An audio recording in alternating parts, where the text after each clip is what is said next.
Welcome to our presentation on the Affordable Neighborhoods for New Yorkers Tax Incentive Program, also known as the 485X program. We are excited to help guide you through the nuances and assist in qualifying your project for the tax benefits. The 485X program replaces the 421A program, which expired in mid-2022. Like its predecessor, the 485X program is designed to incentivize residential construction by providing a partial property tax exemption for newly constructed buildings. The 485X program is designed for projects that began construction between June 16, 2022 and June 15, 2034.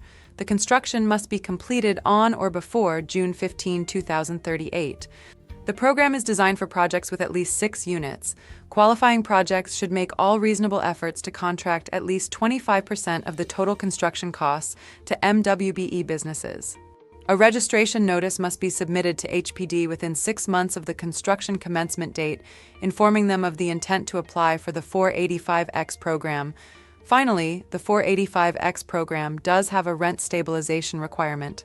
We will go over the rent stabilization requirement in a bit of detail in just a moment, but first let's talk about your project. You will be applying for 485X benefits under Affordability Option A for large projects. This means that your project will have 100 to 149 units, or will have 150 or more units, and is located outside of Zone A or Zone B. Zone A is comprised of areas south of 96th Street in Manhattan, Brooklyn's Greenpoint and Williamsburg neighborhoods, and Queens's Long Island City. Zone B is comprised of Brooklyn's downtown Brooklyn, Dumbo, Brooklyn Heights, Fort Greene, Clinton Hill, Carroll Gardens, Cobble Hill, Gowanus, Red Hook, Park Slope, and Prospect Heights neighborhoods, and Queens's Astoria. Now let's discuss the qualifying affordability requirements. At least 25% of the dwelling units will have to be designated as affordable units. These units will be permanently rent stabilized. However, the remaining units will be entirely free market. The affordable housing units must be designated for individuals or families whose earnings do not exceed a particular average median income. The weighted average of affordable housing units must be at 80% of the average median income or less. There may be up to 3 income bands, but none of them may exceed 100%. All building service employees working in the building must at the least be paid prevailing wages as set annually by the New York City Comptroller's Office. Finally, construction workers must receive a minimum wage set to $40 per hour as of July 1, 2024, and must be increased by 2.5% each July. Now let's talk about the exciting part.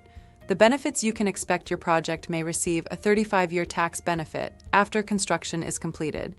We start with the assessed value of the project site 1 year prior to the start of construction, known as the mini-tax. You could receive up to 3 years of a full exemption past the mini-tax during the construction period. Bear in mind that this construction period exemption is in addition to the 35-year benefit. Once your application is approved, the Department of Finance will retroactively apply this exemption to the construction period and offer any overpayments as a refund. You will also receive a full exemption past the mini-tax for 35 years after the project is completed.